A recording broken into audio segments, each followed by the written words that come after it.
Assalamualaikum warahmatullahi wabarakatuh. Selamat datang di channel Irawan Live. Salam semangat. Dalam video kali ini akan menampilkan tentang struktur organ tumbuhan. Jangan lupa like, subscribe, dan tekan tombol lonceng. Pada pembahasan yang lalu, video yang pertama, bahwa tumbuhan biji dibagi menjadi dua, yaitu biji terbuka dan biji tertutup. Hal ini kita membahas tentang kelompok tumbuhan biji tertutup, Angiospermae, di mana dibagi menjadi dua. Yang pertama adalah monokotil atau satu kotilodon. Yang kedua adalah dikotil, dua kotilodon. Organ tumbuhan dikotil. Yang pertama akar tunggang, batang bercabang, tulang daun menyirip, buah, kelopak bunga, kelipatan 2, 4, 5. Organ tumbuhan monokotil. Yang pertama adalah akar berbentuk serabut. Yang kedua batang tidak bercabang. 3. Tulang daun sejajar. Perbedaan monokotil dan dikotil. Monokotil akarnya serabut, sedangkan dikotil bentuk akarnya tunggang. Monokotil bunga, bagian perhiasan bunga hanya terdiri dari 3 atau kelipatannya, sedangkan dikotil bagian perhiasan bunga terdiri dari 2, kelipatan 4, kelipatan 5 atau kelipatannya. Monokotil batang berkas pengangkut tersebar, sedangkan dikotil berkas pengangkut tersusun dalam suatu lingkaran. Tulang daun monokotil, tulang daun sejajar atau melengkung, sedangkan tulang daun pada dikotil, tulang daun menyirip atau menjari. Biji pada monokotil satu kotilodon, artinya bijinya tidak bisa dibelah ya. Sedangkan dikotil 2 kotilodon, bijinya dapat dibelah dengan mudah. Contoh bunga tumbuhan dikotil, perhatikan jumlah mahkota bunganya. Kelipatan 5, kelipatan 5, kelipatan 2,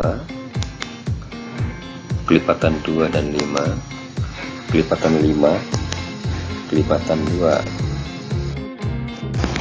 Contoh bunga tumbuhan monokotil, perhatikan jumlah mahkota bunganya. Kelipatan 3, 6, kelipatan 3 atau 6, kelipatan 3 atau 6, kelipatan 3, kelipatan 3, kelipatan 3 atau 6. Contoh bentuk tulang daun tumbuhan dikotil. Pada gambar nampak berbentuk menjari dan berbentuk menyirip. Menjari berarti seperti jari-jari tangan manusia. Menyirip itu berarti seperti tulang-tulang pada ikan. Contoh bentuk tulang daun tumbuhan monokotil. Yang pertama berbentuk melengkung. Tulang daunnya nampak melengkung. Tulang daun nampak sejajar. Tulang daun terlihat sejajar. Tulang daun terlihat sejajar. Tulang daun terlihat melengkung. Jaringan daun. Jika sebuah daun yang dipotong secara melintang diambil sedikit kemudian ditaruh di bawah mikroskop, maka nampak jaringannya seperti yang ada pada gambar. Yang pertama itu kutikula. Kutikula adalah lapisan lilin. Fungsinya untuk melindungi jaringan di bawahnya, melindungi dari terik matahari sehingga mengurangi daripada penguapan. Yang berikutnya adalah epidermis atas dan epidermis bawah. Epidermis itu fungsinya adalah melindungi jaringan-jaringan yang ada di bawahnya, terdiri sel-sel yang padat. Berikutnya jaringan mesofil. Jaringan mesofil terbagi menjadi 2, yaitu jaringan palisade atau jaringan tiang. Jaringan tiang ini di dalamnya terdapat banyak klorofil yang dipakai untuk proses fotosintesis. Yang kedua itu jaringan spon. Jaringan spon sel-selnya berbentuk bunga karang yang jaraknya agak berjauhan, agak renggang. Berikutnya adalah sel penyangga dan stomata. Sel penyangga itu sel yang fungsinya untuk memperkuat lubang stomata. Stomata sendiri adalah lubang yang fungsinya untuk keluar masuknya oksigen dan karbon dioksida. Pada sel-sel jaringan palisade atau jaringan tiang, selnya terdapat kloroplas, vakuola, inti sel, dinding sel, dan sitoplasma. Di antara jaringan tiang dan jaringan bunga karang, terdapat bekas pembuluh angkut, yaitu xilem dan floem. Xilem fungsinya untuk mengangkut sari makanan dan gerak mineral air dari tanah menuju ke daun. Kemudian floem yaitu mengangkut hasil fotosintesis untuk disalurkan ke seluruh tubuh tumbuhan. Jaringan batang dikotil nampak pada gambar. Yang pertama adalah epidermis, adalah sel-sel yang terletak paling luar dari batang. Terdiri sel-sel yang padat, rapat, yang kuat. Epidermis juga terdapat lubang lentisel atau stomata. Berikutnya adalah korteks, tempat menyimpan cadangan makanan. Berikutnya floem. Floem adalah jaringan untuk menyalurkan hasil fotosintesis ke seluruh batang tumbuhan. Kemudian kambium. Kambium ini adalah jaringan-jaringan di antara floem dan xilem. Jadi kambium ini posisinya di tengah-tengah, fungsinya untuk memperlebar batang tumbuhan. Xilem adalah jaringan mengangkut mineral air dari akar menuju ke daun. Pit atau silinder pusat terdiri dari jaring-jaringan yang padat untuk memperkuat batang. Perbedaan batang dikotil dan monokotil tampak pada gambar. Terlihat batang tumbuhan dikotil dan monokotil. Terlihat xilem dan floem itu berbeda posisinya, letaknya. Dimana kalau pada dikotil, xilem dan floemnya sangat teratur melingkar. Sedangkan pada monokotil, xilem dan floemnya nampak tersebar. Jaringan akar tampak pada gambar. Ada penampang akar dikotil dan penampang akar monokotil. Yang pertama adalah belu akar. Belu akar ini fungsinya untuk memperluas daerah penyerapan air dan garam mineral oleh akar di dalam tanah. Berikutnya adalah jaringan epidermis. Jaringan epidermis ini terdiri dari sel-sel yang padat, kuat, rapat. Posisinya ada di bagian terluar dari akar. Fungsi epidermis ini adalah untuk melindungi jaringan yang ada di bawahnya. Berikutnya adalah korteks. Korteks ini adalah jaringan untuk menyimpan cadangan makanan. Berikutnya adalah kambium. Kambium ini hanya ada pada dikotil. Kambium ini fungsinya untuk memperlebar dari batang akar sendiri. Berikutnya adalah xilem primer dan floem primer.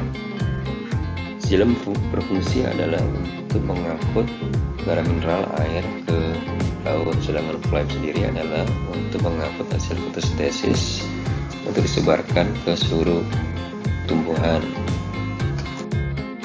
Berikutnya adalah jaringan endodermis, yaitu jaringan terdiri dari sel-sel yang padat, kuat, rapat. Fungsinya untuk melindungi jaringan yang ada di bawahnya. Periskill adalah jaringan paling luar dari silinder pusat. Bagian bunga. Yang pertama yaitu bagian kepala putik, tangkai putik, dan ovarium.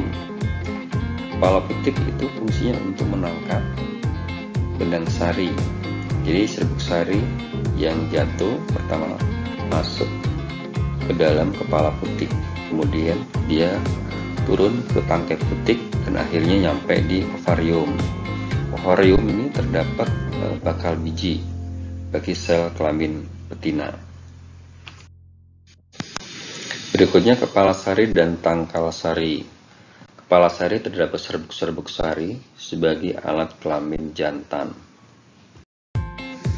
Berikutnya adalah mahkota bunga. Mahkota bunga ini adalah bagian bunga yang sangat indah dengan warna-warni sehingga menarik lebah dan serangga untuk datang menghampiri bunga untuk membantu dalam proses penyerbukan.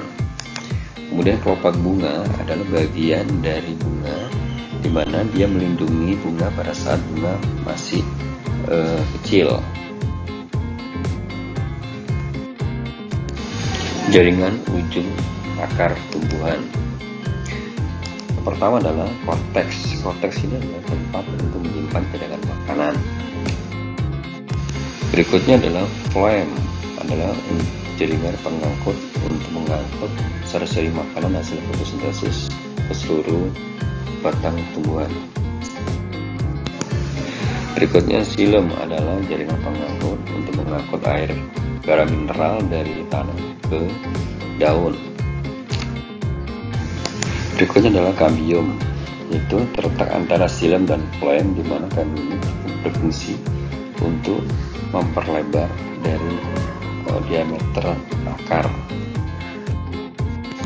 Meristem apikal, yaitu jaringan yang selalu membelah, dia membelah sehingga ujung akar akan memanjang terus. Tudung akar yaitu jaringan yang sangat kuat, licin, dia melindungi dari jaringan meristem apikal yang selalu membelah. Tudung akar ini fungsinya untuk menembus daripada lapisan-lapisan tanah sehingga akar bisa merambat ke segala penjuru. Berikutnya serabut akar. Serabut akar ini atau bulu akar ini fungsinya untuk memperluas daerah penyerapan garam mineral air sehingga daya serap akar semakin kuat. Berikutnya adalah epidermis, yaitu jaringan yang paling luar dari akar. Epidermis ini terdiri dari sel-sel yang kuat, padat, fungsi untuk melindungi daripada jaringan yang ada di bawahnya. Terima kasih sudah melihat tayangan video ini. Mudah-mudahan bermanfaat untuk kehidupan kalian.